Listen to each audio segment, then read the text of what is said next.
aka shunaqa zotki, ukasini muvaffaqiyatidan ukasidan ko'ra ko'proq quvonadigan zotda. Hozir shunaqa holat bo'ldiki, Qo'yliq ota masjidida xatmona bo'ldi.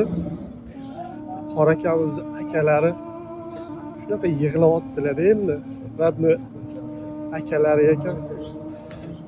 Xatmga o'tganlariga endi bu o'zlari bilishadi endi qanaqa mashaqqat bilan, qanaqa qiyinchilik bilan shu bitta qorini yetishtirishgan. Shunaqangi xursand bo'lib, shunaqangi yuzlaridan o'pib quvonyaptiki, qora aka akangiz bilan aytsam, ha akamlar deydilar.